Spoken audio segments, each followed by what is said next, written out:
Fala pessoal, tá começando mais um episódio do Tudo Talk. Eu sou Álvaro Júnior. E eu sou o Lucas Anzolin. Vamos para as nossas redes sociais. Redes sociais, @TudoTalk, só Instagram um pouquinho diferente, pode Tudo Talk, mas aquele pedido sempre especial é nos dê uma força no YouTube, se inscreva no canal, comente, curta e compartilhe os nossos episódios. Tem bastante coisa legal lá no canal. Se você está chegando pela primeira vez, volta um pouquinho nos episódios anteriores, que tá bem recheado de conteúdo legal para você.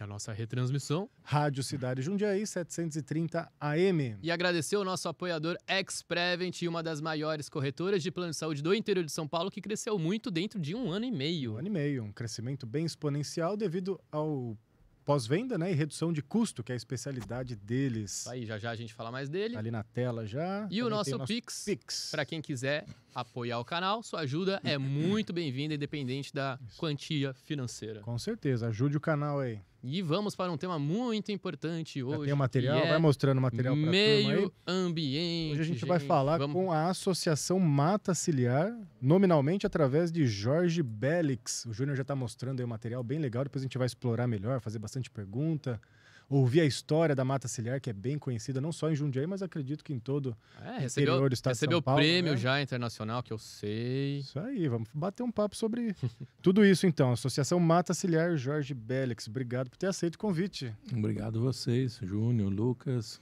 Talk Show, Talk Tudo, né? Estamos tentando fazer um show. Eu acho que a gente coloca todas essas questões, né? Porque é um espaço extremamente importante, né? Estar aqui com vocês no Tudo Talk é para nós gratificante, né? Então, obrigado pelo espaço, obrigado pela oportunidade. A associação tem um carinho gigante dos jundiaienses, né? Essa história começou em 87, a Mata Ciliar. Em 1987. E como que foi? Como que foi para iniciar? De quem que foi que tomou a iniciativa? Como que foi que tudo aconteceu? É uma história interessante, porque não foi uma iniciativa de pessoas assim que já se juntaram para criar uma associação, né? Nós fazíamos parte já de uma outra entidade em Pedreira, mais para o interior ainda, e nessa ocasião nós fomos convidados para participar de um evento na Universidade de Taubaté, que iria tratar sobre as questões de recursos hídricos, né? Principalmente do Paraíba do Sul, que estava muito degradado. Não que tenha mudado muita coisa, mas estava extremamente degradado por exploração de areia. E naquela ocasião, os estudantes fizeram uma semana de debates sobre a questão do Rio Paraíba do Sul e preservação de recursos hídricos. E foram convidadas instituições do estado de São Paulo, numa época que não existiam muitas entidades ambientalistas, né? Nós, como uma entidade ambientalista, fomos convidados. A maior parte eram instituições como o Instituto Florestal, CESP, né? Existia a CESP ainda na época, que mexia com reflorestamento, além de produzir energia e tal. Instituto de Botânica, os órgãos mais oficiais. E ao final dessa semana, uma das deliberações desse grupo todo, né, de muita gente participando, foi criar uma instituição, uma entidade que tratasse de proteção de recursos hídricos, né? Não só de reflorestamento, de restauração, mas proteção de recursos hídricos. E aí que nasceu a Associação Mata Ciliar. Então, desde 87, nós estamos nessa estrada como Associação Mata Ciliar. Acho que é importante também frisar a importância, né, já de início, pegando o nome da própria associação, que é Mata Ciliar, né? Falar da importância da Mata Ciliar para os recursos hídricos, né? Porque a gente se acostuma a abrir a torneira, ter água. Exato. Ou a esperar chover, né? Mas acaba, às vezes, não dando a manutenção devida para os pequenos córregos, para as nascentes, para as áreas de mananciais. Então, fala um pouquinho da importância. Então, é fundamental, né, o que você está colocando, né, o nosso cotidiano de abrir uma torneira e achar que está resolvido o problema, né, eu tenho água, então reclamar quando está faltando a água, sem fazer uma ligação com a questão ambiental, né? Normalmente a gente associa isso a um problema de fornecimento de água por alguma entidade ali do município que está abastecendo a cidade.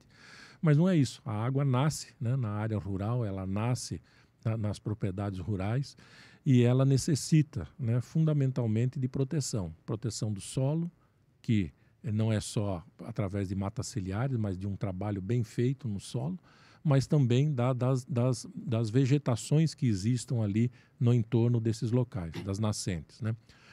Primeiro, para conter a erosão, porque a vegetação rebate as chuvas, né, muito fortes, e depois para ajudar na infiltração lenta dessa água que vai abastecer o lençol freático e, consequentemente, as nascentes. Então, é muito importante a gente entender e perceber que aquela vegetação que está ao lado de um córrego, de uma nascente, de um rio, ela tem um papel fundamental para a qualidade de água e para a quantidade de água que a gente consome. E mais do que isso, né? Ela forma corredores de biodiversidade também, ela forma corredores de fauna, né? Que permitem aí a circulação dos animais para os mais diversos cantos aí da nossa região. E não esquecendo uma coisa, né? É uma vegetação muito característica, ela é extremamente adaptada, né? Então, muitas vezes a gente comete o erro de plantar uma árvore na margem de um rio, na beira de uma nascente, e achar que ela vai se dar bem, e ela morre, né? Por quê? Porque ela não era aquela vegetação apropriada para aquele local, né? E a gente não trata de matas ciliares, a gente trata de áreas ciliares, que têm características de solo completamente diferentes. Ou dependendo do tipo de árvore, vai ajudar a diminuir o recurso hídrico daquele também, local, né? Exatamente, também. Que não associa diretamente, né? Mas vamos pegar uma região hídrica onde você vai preservar, você planta só eucalipto ali, você mata com tudo. A gente tem esses problemas, né? Porque assim, nós não podemos esquecer que a vegetação, a árvore, independente da espécie, ela é um ser vivo que vai consumir água também, né? Você tocou no eucalipto, o eucalipto na fase de desenvolvimento inicial dele, ele bebe em torno de 600 litros de água por dia, né? Você imagina uma planta de eucalipto sugando ali, é uma bomba de sucção mesmo, né?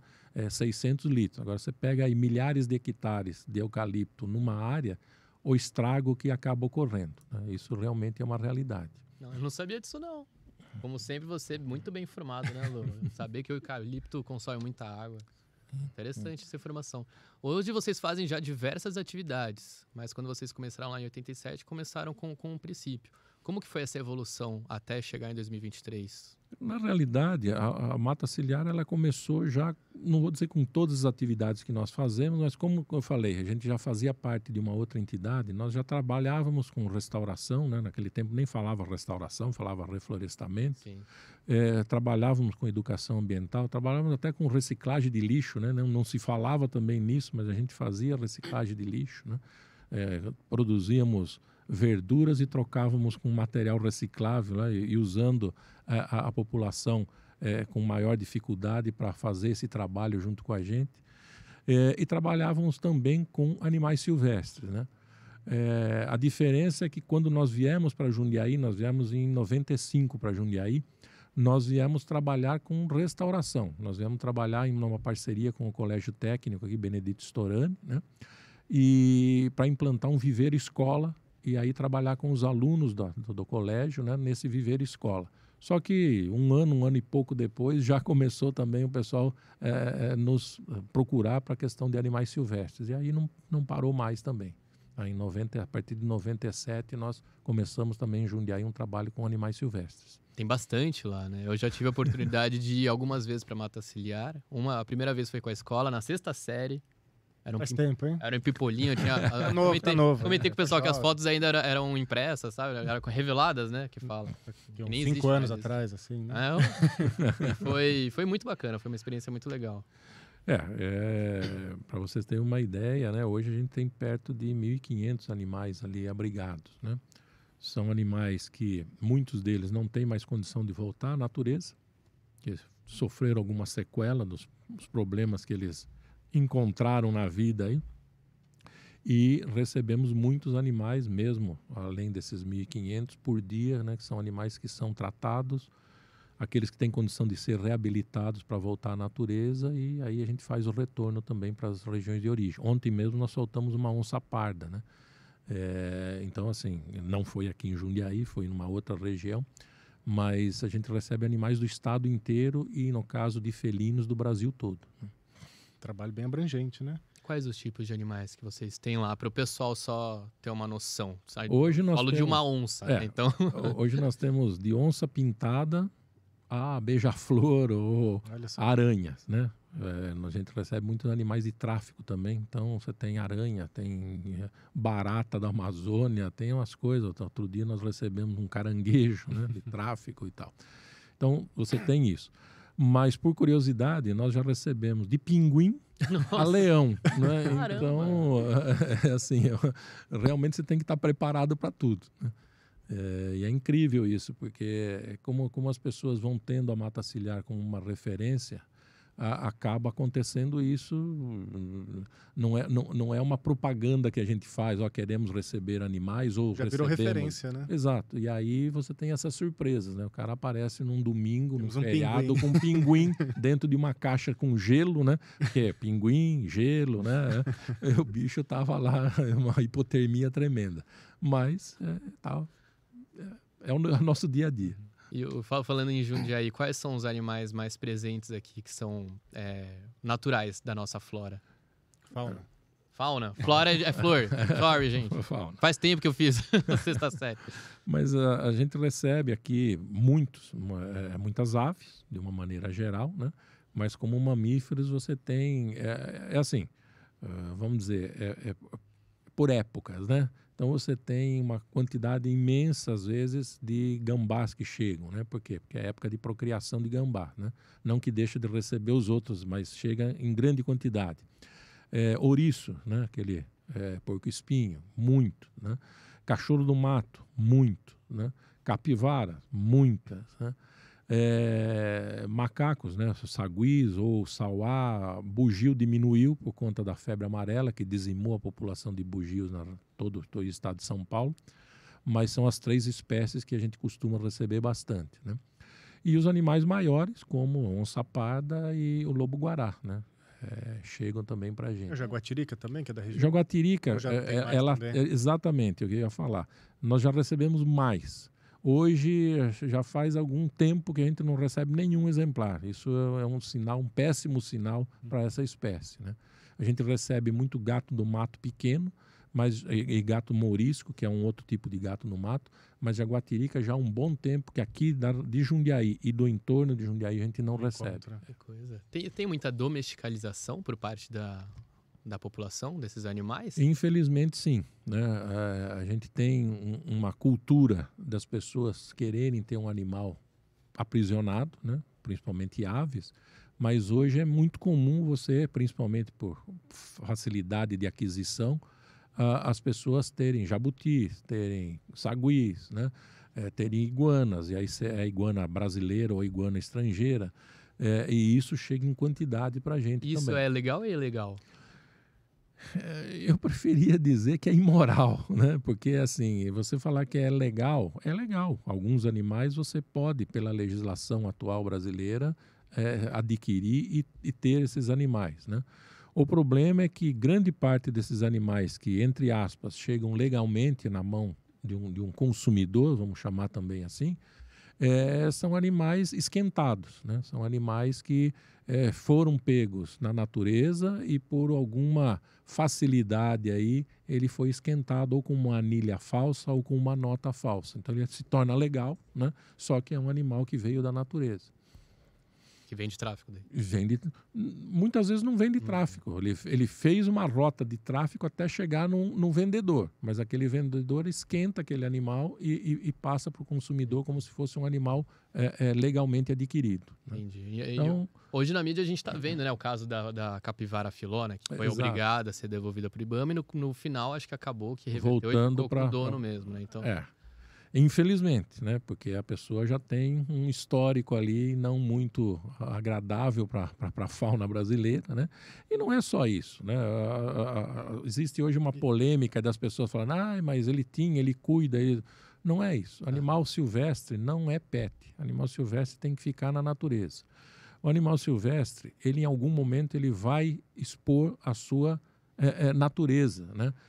E aí ele vai dar um problema, vai criar um problema, um acidente, alguma coisa assim. Outra coisa, todos os animais silvestres, eles são possíveis de estar importando algum tipo de doença que nós não conhecemos, né? Ou aquelas que nós conhecemos e achamos que não vai ter problema nenhum, mas em algum momento também vai poder ocorrer isso. Então você tem uma série de coisas, questão de alimentação, a pessoa lá alimentava essa capivara de uma maneira errada, então você tem um monte de coisas que o povo não enxerga isso, né? O pessoal da internet não vê essa parte realmente que é prejudicial para a vida da capivara, só vê a parte que é mostrada. E acontece muito, acho que não só capivara, que esse caso ficou famoso, mas com outros animais, a pessoa às vezes compra, acha bonitinho, Sim. depois ela desiste e solta em qualquer mato que ela vê. Bicho vive no mato, solta, né? E aí cria um problemão ainda, né?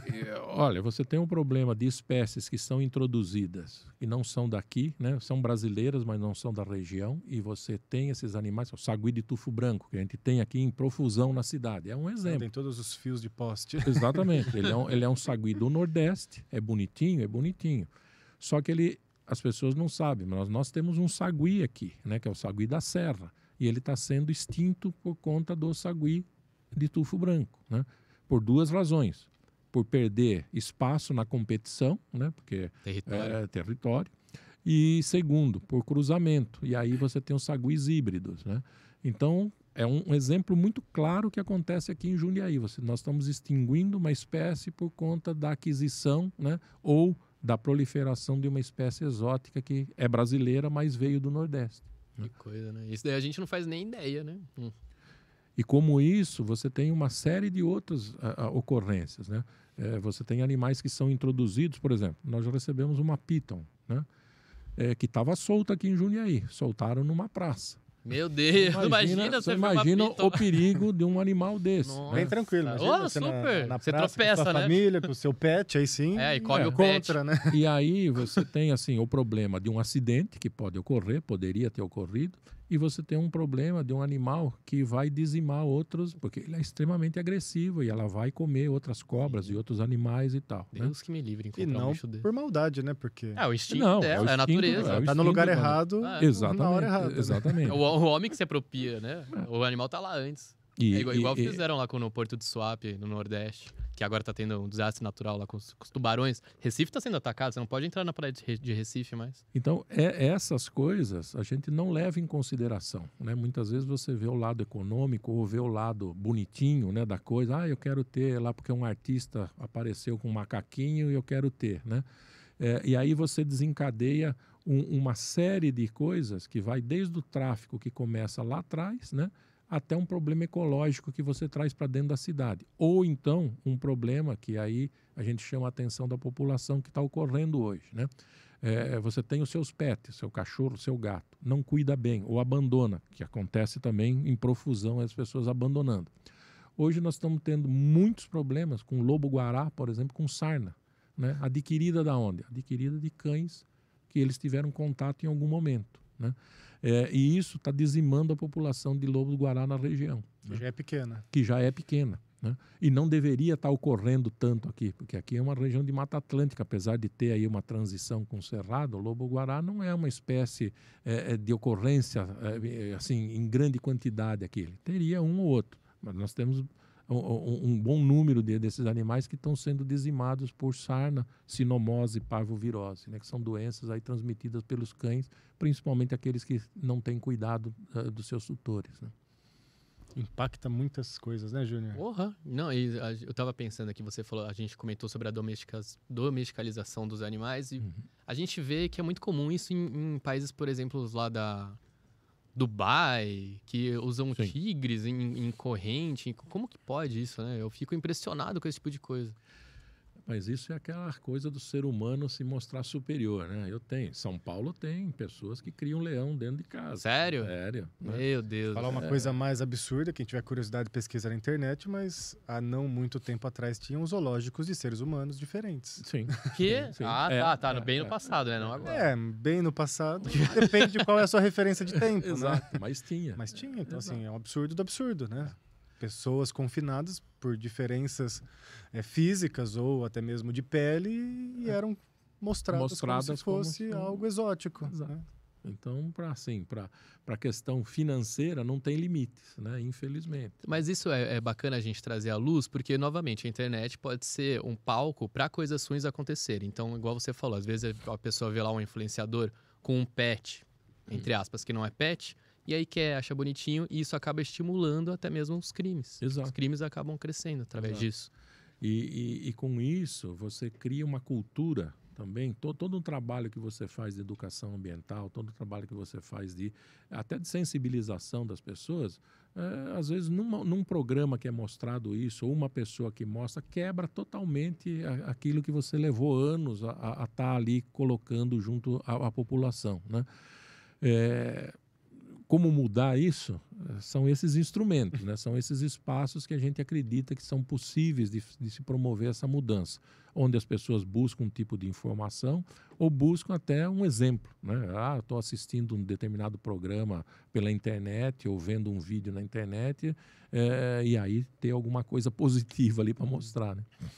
E talvez o grande contrassenso do meio ambiente é o fator econômico, né? Sim.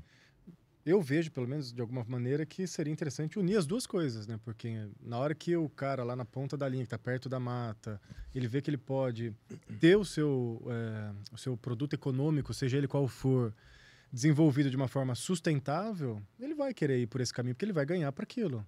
Né? Hoje em dia, infelizmente, né, o valor econômico ele tem muito poder ainda, né? Então o cara olha lá e fala, pô, tem um monte de bicho aqui mesmo, vou pegar, vou ganhar um tanto, tá errado? Tá, mas eu vou fazer por conta disso. Não sei se solucionaria o problema, né? Porque também não é uma regra tão fácil de ser entendida, porque talvez mesmo que a pessoa ganhando dinheiro de forma mais sustentável, existam outras tendências internas a ela que ainda assim ela continue fazendo coisas que não são legais, né? Mas eu acho que seria uma boa, né? Que nem aqui a gente viu no folderzinho, né? Que o Júnior mostrou, questão do replantio de árvores, né? Cada vez mais as empresas estão entendendo a importância de preservar as matas, os bichos, não como um custo, né, como uma punição da legislação, mas como algo que vai trazer benefícios realmente para ela, para a população, né?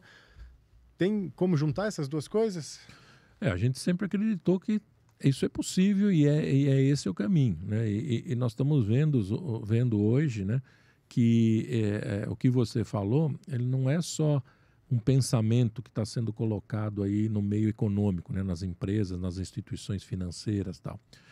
Isso é um desafio que a ONU está colocando para os países, né, no entendimento de que nós estamos caminhando para um colapso. Sim. E como é que... Pode falar. Não, porque sendo bem honesto, acho que todo ser humano, né? A gente adora falar de meio ambiente quando a gente está falando de meio ambiente. Sim.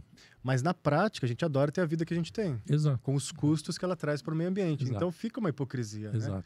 Porque na hora que eu vou comprar o meu produto que vem de tal lugar, eu não estou respeitando nada do processo, de onde ele vem, de que forma ele vem, o quanto ele vai afetar o meio ambiente. Mesmo hoje em dia, muitos produtos que já têm uma pegada mais ecológica, mas que às vezes na prática não, né? Sim. E, de novo, volta nesse pensamento, né? Eu quero ter isso e também quero ter isso. Como que eu faço? Não, essa compatibilização ela não existe, né? Realmente nós estamos num ponto de decisão. Qual é o nosso olhar, né, para o desenvolvimento, em termos de desenvolvimento e em termos de uso de recursos naturais, e que uso que eu vou fazer do produto final desses recursos naturais, né? Como é que eu associo isso à conservação da qualidade de vida, né, que muitas populações já adquiriram, né, mas a gente não pode esquecer que temos boa parte da população mundial ainda abaixo do nível da miséria, né? E essa população, quando for buscando, né, enquanto ela está buscando ali o seu crescimento econômico, a sua melhoria de qualidade de vida, ela vai usar recursos naturais. E se a gente não tiver os exemplos que nós já passamos, né, sendo entendidos e aprendidos no futuro aqui por outras populações e por nós mesmos, para não continuarmos do jeito que nós estamos indo, realmente nós não temos uma grande perspectiva aqui de mundo. Tem o Dia da Terra, né? Tem o Dia da Terra. Da Terra está ficando cada vez mais... Chega antes, né? Chega antes, exatamente, né? Você contando aí os dias que o ano tem para ver o consumo que a gente adquire, hoje já se fala, né, que se a gente fosse igualar a população mundial aí em termos de qualidade de vida, de nível de vida, nós precisaríamos de 4 terras para suprir isso daí. Quer dizer, não tem, né? Não tem nem aqui e nem até agora aprovado no universo que exista alguma outra terra semelhante. Né? O sistema econômico é feito exatamente para isso, né? Infelizmente, e é o que a gente está pensando e acreditando, né? Que a população vai cobrar isso em breve, né? Para que haja mudanças aí em todo o sistema, para que a gente possa ter um pouco mais de sustentabilidade real, né? Não sustentabilidade só no discurso, né? Porque o que é uma sociedade sustentável? Ninguém respondeu ainda, né? Porque impacto vai ter sempre. Agora, qual é o nível desse impacto e qual é a possibilidade desse impacto permitir que a gente leve ainda as gerações futuras para frente, isso ainda nós não temos uma resposta. Né? Tudo bem, vamos dar nosso recadinho? A gente volta Vamos lá para X-Prevent, o nosso apoiador de hoje. De hoje e de sempre, né, Lu? Isso aí. De hoje e de sempre, que se não fosse por ele... X-Prevent, QR Code lá na tela. Não estaríamos aqui. Tá aqui, gente. Então, X-Prevent, uma das melhores aí corretoras de plano de saúde do interior de São Paulo. Lembrando cresceram você, muito. Né, que tem o seu CNPJ, tem a sua empresa, independente do número de funcionários, né? Você pode entrar em contato lá com a X, pedir um orçamento para que eles revejam realmente se o que você está pagando está justo e principalmente se você está tendo um bom atendimento, né? Que isso faz toda a diferença, né? Não é só você ter o seu produto comprado, mas precisa ter assistência depois da compra. Isso é fundamental. E você médico que tem a sua família, você cuida de muitas pessoas, mas você também tem que cuidar da sua saúde, da sua família. Também vê aí, fala com a X-Prevent, também talvez para colocar no seu consultório. Tem um produto novo que é o X-Med, especialmente para os médicos, né? Tanto para o seu convênio próprio, né? Para a sua saúde própria, quanto também para os seus funcionários. É uma parceria bem interessante que a X lançou. Não sei se existem outras, né? Mas aqui pelo menos acho que é a pioneira na nossa região. Então entra lá em contato, você que é médico, trabalha aí na área da saúde, que vai ser muito bem atendido, com certeza, por um dos trabalhadores lá da X. Tá aqui, gente, sem compromisso algum, fala lá com eles, QR eles vão ter especialistas. Pelo link, né? Também tem o link lá embaixo. De prontidão para falar contigo e a gente assina embaixo, né, Lu? Com certeza. Pode confiar. Bora lá? Vamos falar então de povo jundiaiense, o quanto que realmente eles são engajados, o quanto que eles ajudam na mata ciliar. Acho que isso é uma coisa mais do que gratificante, né? Interessante e muito gratificante. Há pouco tempo atrás nós tivemos aí um concurso, vamos dizer assim, no município, né? Das belezas de Jundiaí ou das maravilhas de Jundiaí. E a mata ciliar foi escolhida como uma das maravilhas pela população jundiaiense, né? E acabou ficando aí em segundo lugar, né? Depois da Serra do Japi. Isso é uma conquista extremamente gratificante e de uma responsabilidade muito grande, porque esse olhar, né? A população ela está sempre atenta àquilo que acontece com a mata ciliar e sempre presente aí nos movimentos que nós fazemos, né? A gente faz um trabalho desde sempre, né? Desde quando nós viemos para cá, de sensibilização, de conscientização, recebendo as pessoas, recebendo escolas, participando aí de atividades junto a escolas, junto a empresas, né? Atendendo as pessoas que socorrem animais silvestres e acabam levando para a gente. E isso daí tem sido assim uma troca muito, muito, muito positiva, muito boa para nós aí. E a gente tem tido, né, esse carinho da população sempre, né? De manhã, de tarde, de noite, sempre a gente recebe uma mensagem aí de apoio e fica feliz por isso, de estar podendo ser essa referência para o município, né? Mas ao mesmo tempo ser entendida pelo município como uma instituição que está presente, está junto, né? Nos problemas que a gente vive, nas questões ambientais que a gente vive. A parte viária de Jundiaí, né, a gente sabe que é referência, principalmente por estar entre São Paulo, Campinas, né, tem vários acessos, várias saídas, rodovia para todo lado. Isso provavelmente aumenta o número de acidentes com animais atropelados, né, principalmente ali no entorno da área da serra, você tem grandes rodovias passando. Mas sempre vê uma notícia, né, de uma onça na rodovia, né? Isso, sempre tem alguma coisa do tipo. Isso realmente é fato? Aumenta o número de acidentes na região? É fato, né? Você, assim, nós temos que olhar a questão da fauna em vários aspectos, mas dois principais, um deles você falou, né? A questão viária, que vai sendo ampliada e cresce aí por todos os lados. E um outro que você tem é a velocidade com que essas coisas acontecem, né? A gente tem que entender, assim, as pessoas falam, a onça está parecendo onça. A onça sempre teve aqui, né? Os animais silvestres sempre estiveram presentes. O que ocorre hoje é que a velocidade com que nós estamos transformando o ambiente onde eles vivem é tão grande, é tão acelerada, que eles não estão tendo tempo de se adaptar a essas mudanças, né? Ao longo dos anos, né, essas espécies, eu sempre falo o seguinte, nós chegamos aqui em 95. De 95 a 2008, nós nunca recebemos uma onça da região, nunca, né? Em 2008, nós fizemos a captura do Anhanguera, na rodovia Anhanguera, né? E a partir daí foi uma explosão, né? Por quê? Porque a velocidade do crescimento está sendo muito grande. Aí você tem um outro aspecto, o aspecto tecnológico, né? Você tem câmeras por todo lado. Então hoje as pessoas, seja a vigilância de um condomínio, seja a vigilância aí das ruas, tal, ou mesmo nas casas, as pessoas que têm suas câmeras nas casas, estão vendo os animais, né? E muitas vezes ficam assustados. Nossa, tem um gambá aqui, eu tenho uma onça passando. Esse bicho sempre passou ali, né? A questão é que o nosso crescimento não está sendo planejado levando em consideração no planejamento a questão da fauna. A gente planeja o crescimento urbanístico, a gente planeja, hoje, leva-se em consideração muitas vezes a questão até florestal, a questão de recursos hídricos e tal, mas a questão da fauna não está inserida nesse planejamento. Isso faz uma falta tremenda, porque você não entende que o animal ele tem um território, esse território é onde ele tem o supermercado dele, onde ele tem a farmácia dele, onde ele tem os encontros amorosos dele, onde ele tem os passeios que ele faz, né, que é um território, uma onça, por exemplo, uma onça parda, são mais de 50 quilômetros quadrados, quer dizer, é considerável, né? Isso não é levado em conta num planejamento. E aí você tem, então, o conflito fauna-ser humano.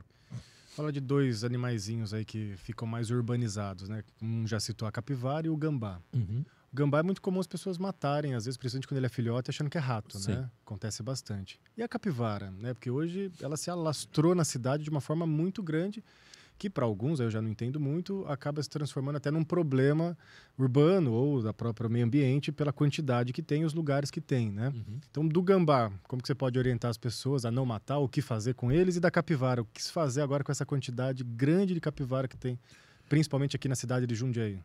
O gambá tem essa questão, né? As pessoas têm pavor porque a primeira impressão é um rato e mata, né? Mas esquece que é um animal extremamente benéfico, né? Ele come desde escorpião e carrapato, né? Até outros animais como cobra e outros animais nocivos aí. Então ele faz um controle muito, muito importante aí de populações mais nocivas, né? Sempre que a gente encontrar um animal, primeiro, a gente nunca deve tentar pegá-lo, né? Tentar tocar nesse animal ou capturar esse animal. Aqui em Jundiaí nós temos uma parceria muito grande e muito boa com a Guarda Municipal, né? Então a Guarda Municipal acionada, eles sempre fazem esse trabalho e acabam encaminhando, se esse animal precisar de encaminhamento para mata ciliar, para tratamento, para cuidados, eles acabam levando lá. Então, esse é um chamado, né, para a população, sempre alerta aí para o pessoal que tem a habilidade de manejo, de captura desses animais ser acionado. Segundo, muitas vezes esse animal está presente ali por descuido nosso. Por quê? Você está ofertando abrigo e alimentação. Um lixo mal cuidado vai atrair gambá sem dúvida alguma. Um cantinho escuro com algum tipo de proteção vai chamar... Quantas vezes as pessoas já encontraram, por exemplo, um gambá numa churrasqueira que está ali há um bom tempo sem uso, né? Ele vai lá mesmo, porque é escurinho, gostoso, é o tipo da toca dele e ele vai se abrigar ali, né? Então, tentar não manter esses locais ou não manter a possibilidade dessa alimentação para eles. Aí não vai atrair não só gambá, mas outras espécies que são oportunistas, como a gente chama, né? E vão chegar nas casas. A capivara é um problema um pouco mais complexo, né? Por que é um pouco mais complexo? Porque é um animal que a gente vê mais, porque ela é grande, né? Pode provocar acidentes, né? Um atropelamento, numa batida de trânsito e tudo mais. Tem a questão da febre maculosa, a possibilidade da febre maculosa, apesar de que não é da forma como se propaga, né? Tem todo Esse é o que vem do carrapato? É o do carrapato estrela, né? Do carrapato estrela, exatamente. E tem um outro fator que, de novo, é a questão do planejamento que a gente esquece, né? A capivara, por que ela se aproxima muito da gente? Porque nós criamos um ambiente propício para ela, que é um descampado gramado, né? Isso aqui, ela está um restaurante, né? Ela está ali na nata de um restaurante para ela, uma grama bem cuidadinha. Condomínio de luxo. Condomínio de luxo, né? Você pode notar que regiões onde você tem matas ciliares, você tem habitação, mas você tem entre o curso d'água e uma mata ciliar, a capivara dificilmente chega, né? Porque a mata ciliar é uma barreira natural para ela. Ela sabe que na mata ciliar ela tem um predador, que é a onça, né? Mesmo que não tenha, nós instintivamente ela tem. Além do que, na mata ciliar, dependendo da faixa, né? Também não é 5 metros de mata ciliar, mas uma mata ciliar realmente preservada, a área ciliar, como a gente fala, ela tem um ambiente natural para ela, que são as gramíneas ali na beira da água, e ela tem uma vegetação que é uma barreira natural, porque ela não vai encontrar alimentação propícia para ela. Então ela não tem por que ir ali, né? Agora, você tira a mata ciliar e faz um gramadão, você está chamando todo mundo para o banquete, né? Chamando para festa. Exatamente. Como que funciona a questão financeira para vocês se manterem? Vocês têm... porque é uma ONG, é sem fim lucrativo. Sim. É apoio de pessoas físicas, apoio de empresas, apoios do próprio governo. Como que funciona essa parte, até para quem quer ajudar? Então, nós temos, assim, projetos que nós fazemos, como esse que nós trouxemos aqui para vocês, o De Olho nos Rios, né? Que são apoiados por empresas, são apoiados por... até por particulares. Aqui tem o apoio da Petrobras, né? Ele apoia especificamente esse projeto. Exatamente. Ou a associação, a ONG como um todo? Não, esse projeto foi um edital público, nós concorremos e conseguimos a classificação para desenvolver esse projeto, né? Você tem as parcerias com as prefeituras. Jundiaí é uma das prefeituras que é parceira nossa, né? Na questão dos animais silvestres, para a gente receber, poder atender, tratar esses animais, né? Nós temos parcerias com empresas que também, por conta aí da necessidade do atendimento de animais silvestres, acabam sendo parceiras. Nós temos apoiadores que, pela uma questão do investimento, né, numa imagem diferente, né, de ter um diferencial na questão ambiental, acabam apoiando os nossos projetos. Nós temos muitas pessoas físicas que colaboram com a mata ciliar, tanto na questão financeira como na questão material e na questão de voluntários, né? Então, assim, é um leque grande. Nós temos apoios de parceiros de fora do Brasil, né? No caso da jaguatirica e da onça pintada, que nós temos um trabalho de reprodução assistida desses animais, né? Fomos pioneiros aí no nascimento da primeira jaguatirica de proveta da América Latina e na primeira onça pintada do mundo, né? Com o Zoológico de Cincinnati, que vem um pesquisador todo ano aqui fazer um trabalho de pesquisa com a gente. Então, são várias formas aí que a gente busca, né, para ter a manutenção do dia a dia nosso. Bacana isso. Isso é importante, né? Sim. Quem quiser ajudar as empresas aí da região, né? Sim. O fator econômico fazendo diferença e mão de obra, né? E mão de obra. E vamos também precisa, né? Dos voluntários, como é que funciona? Então, os voluntários, periodicamente a gente abre a seleção de voluntários. Seleção no sentido do quê? Né? As pessoas irem lá entender como é que funciona a mata ciliar, porque muitas vezes você abre lá o voluntariado e a pessoa acha que ela vai chegar na mata ciliar e vai ficar com uma onça no colo, né? Com um bichinho no vai colo. dar de mamar para onça. Exatamente. E não é isso, né? A gente quer desmistificar isso e fazer com que isso não aconteça, para não ter a questão do pet, né? Essa ligação do animal silvestre com o pet. Então, os voluntários ou aqueles que pretendem ser voluntários, nessa ocasião, eles vão lá, eles participam de um conhecimento, de uma visita monitorada para entender como é que a mata ciliar funciona, e depois eles se colocam à disposição dentro dos horários que eles têm disponíveis, né, durante a semana ou final de semana, e do tempo também disponível. Posso uma vez por semana, posso 2 vezes por semana, tal. Independente do que a pessoa tenha algum tipo de formação, né? Não precisa ser biólogo, não precisa ser veterinário, nada disso. Precisa ter vontade. Precisa ter vontade e compromisso. Mais do que tudo, compromisso. Porque a partir do momento que você adota um voluntário, né? A gente conta não com a mão de obra dele, mas você conta com aquele tempo. E você conta com aquele... possibilidade de fazer com que a sua seu dia a dia seja otimizado por conta de uma pessoa que está lá colaborando de alguma maneira. E se aí a pessoa desiste ou falha naquela semana, você fica desassistido, vamos dizer assim, porque você tinha programado toda a sua atuação contando com aquele voluntário também. E graças a Deus a gente tem assim uma participação muito boa de voluntários, não só de Jundiaí, mas de cidades distantes, né? O pessoal vem aí de vários lugares aqui do estado de São Paulo. Sempre tem uns anjos, né? Tem. E esses anjos são, assim, não só importantes, mas fazem a diferença completa do trabalho que nós realizamos. E existe algum tipo de processo, existe algum tipo de processo seletivo ou qualquer pessoa? Qualquer pessoa. O processo seletivo é isso que eu falei. A pessoa participa de uma reunião para entender o nosso funcionamento e aí ela vê se é aquilo mesmo que ela quer, né? Falar que ser voluntário é uma escola, né? Sim. Você está lá ajudando, mas está aprendendo muita coisa, né? Então... E ensinando também. A gente tem pessoas, bom, né? É interessante essa questão do voluntariado. Por exemplo, nós temos hoje no novo grupo de voluntariado que veio agora após a pandemia, muitas pessoas de idade, né? E é fantástico, porque essas pessoas elas têm um conhecimento acumulado aí de muitas coisas, né? Às vezes a pessoa veio da roça, mudou para a cidade, estava na roça quando era pequeno, era jovem, depois viveu a sua vida na cidade, mas ela traz aquele conhecimento lá de trás para a gente.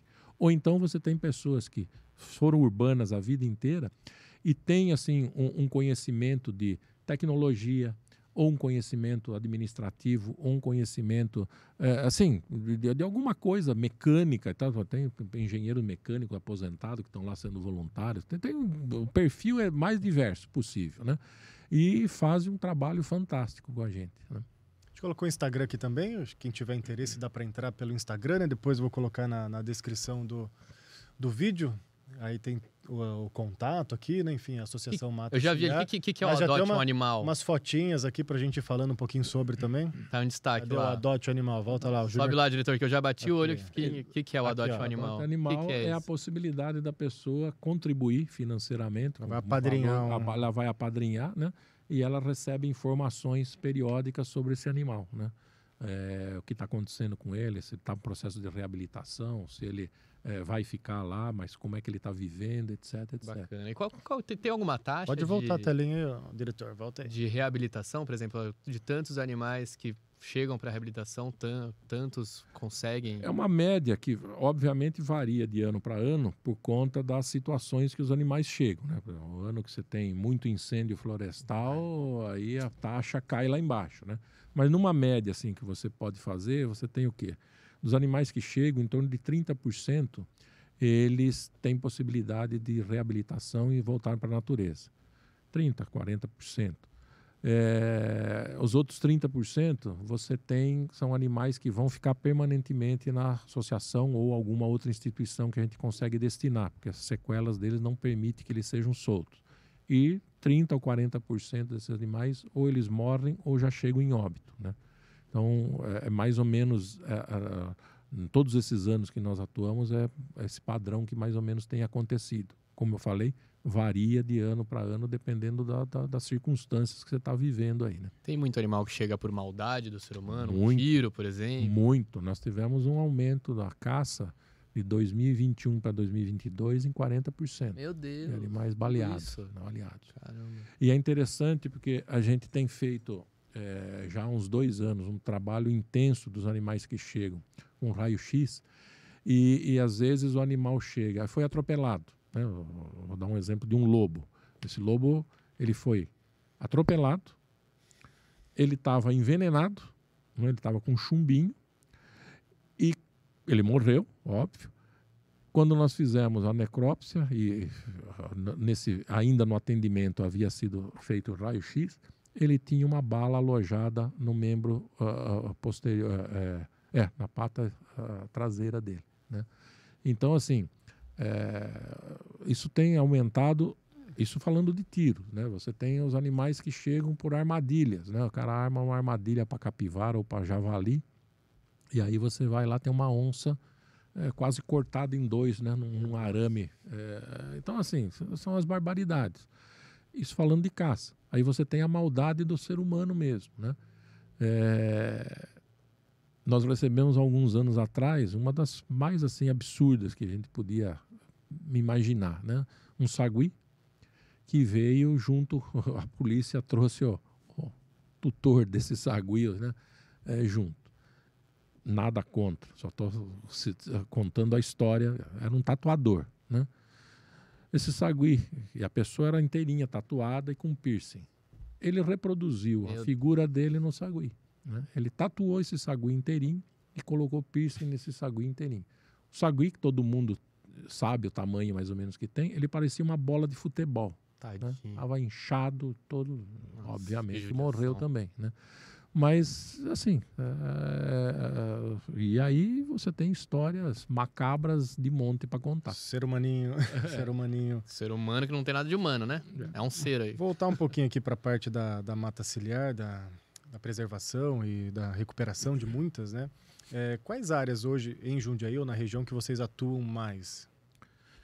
Bom, nós atuamos, são duas regiões que a gente tem uma forte atuação, né? Na região do Circuito das Águas, Sistema Cantareira, né? E aqui a região de Jundiaí, né?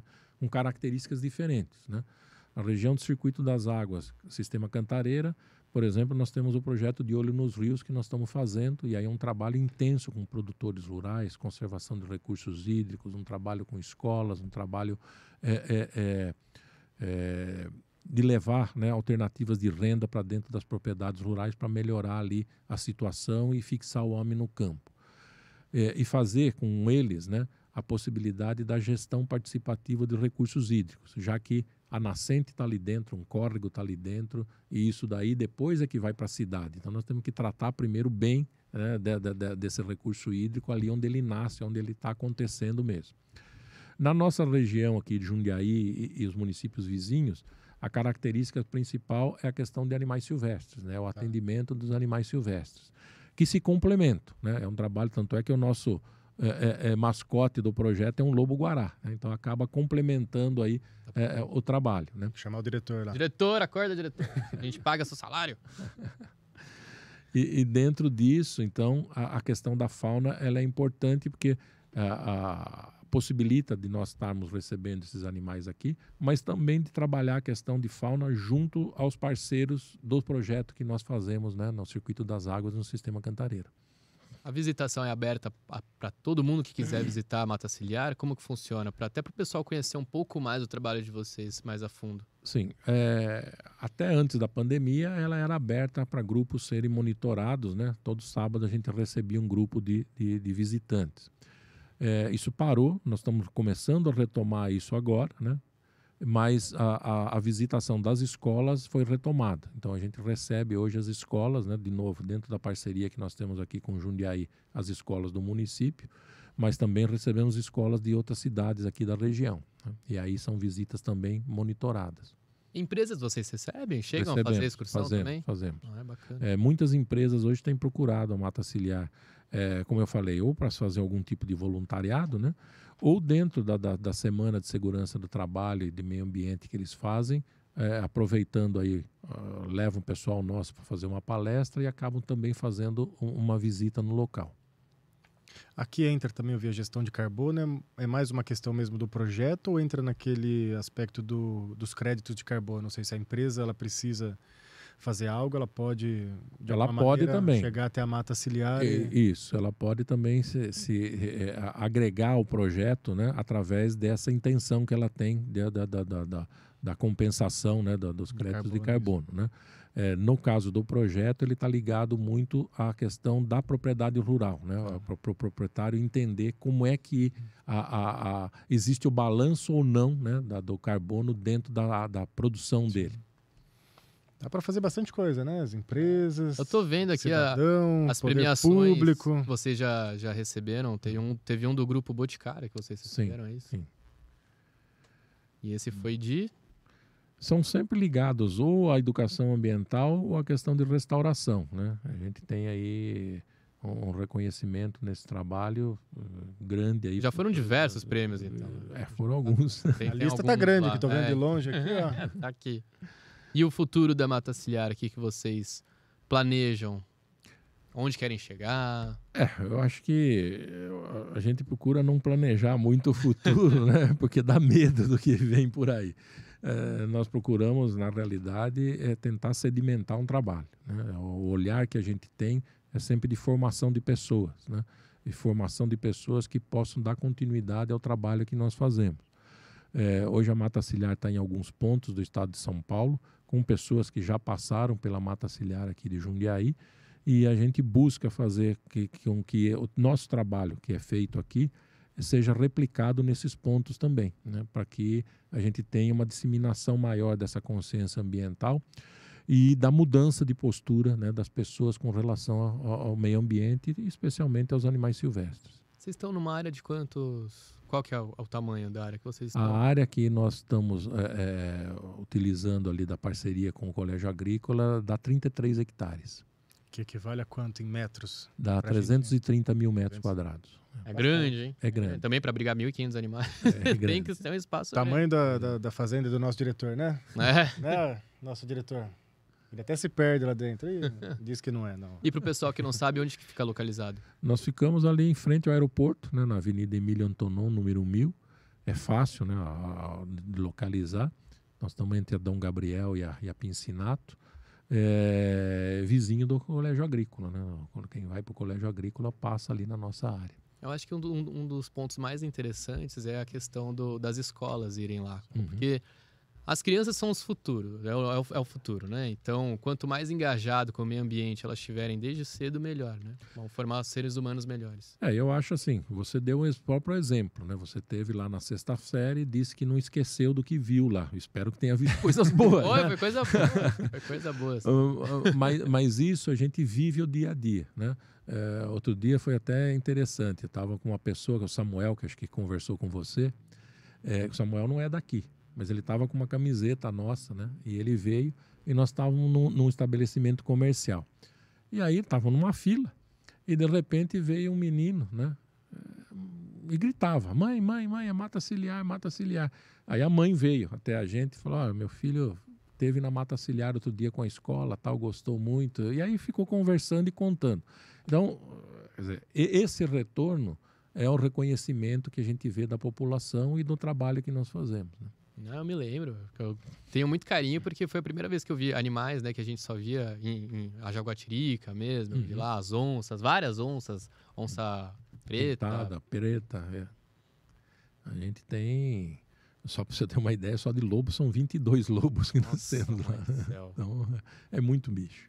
O processo de educação presencial, né? A criança, o jovem, vendo de perto, né? O bichinho, a planta, o como é feito o trabalho, a importância daquilo, mesmo com a mão na massa, por isso que eu falei do voluntariado aquela hora, né? É muito mais valioso, na minha visão, claro, do que o conceito numa sala de aula fria, porque você está falando sobre, mas você não está lá para saber como é que é, né? Então é totalmente diferente, né? Para você economizar água, ou o recurso hídrico é importante. Legal, mas eu estou numa sala fechada que não tem nada do que eu preciso para entender. Agora lá, às vezes você não precisa nem falar, né? A criança ela vai olhar para aquilo, assim como o Júnior falou, e vai ficar guardado aquela imagem. Ela vai sentir como é bom ter aquilo perto dela, né?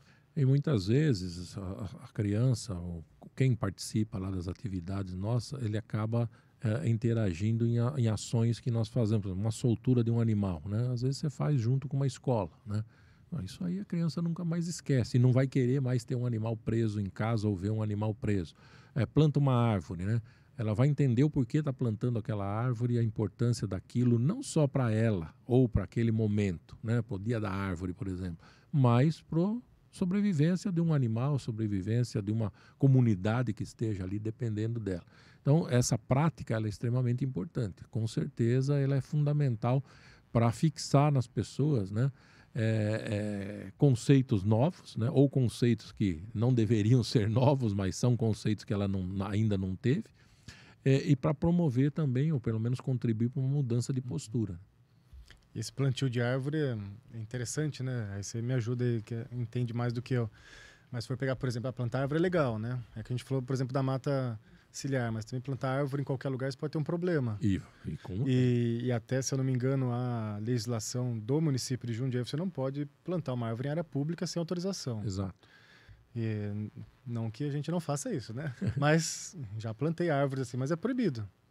Porém, vai ter perguntado isso pro Luiz Fernando, né? No nosso episódio que quem quiser assistir, assista lá. Se eu não me engano, em 2012, Leandro Palmarini fez um projeto de lei que depois foi votado e aceito, e teve suas atualizações, inclusive na própria gestão do prefeito, que é a lei, acho que de pulmão verde, que é o incentivo ao plantio de mudas de árvore em área urbana. Como é que fica isso? Então, mas a prefeitura, ela dá orientação, né? Ela tem um viveiro, né? Ela tem profissionais extremamente competentes que orientam as pessoas a plantarem a espécie apropriada, né? Para o local apropriado. Porque muitas vezes as pessoas, na boa intenção, acabam plantando, por exemplo, você vai ver um monte de exemplos assim, uma paineira na calçada. Ficus. Um ficus, né? É bonito, é uma árvore. Só flamboyant, que todo mundo flamboyant, né? Que é lindíssimo, maravilhoso, né? Só que ele precisa de espaço, né? E o espaço não é uma calçada, né? É uma praça, é uma alameda imensa, tal, mas não é uma calçada, né?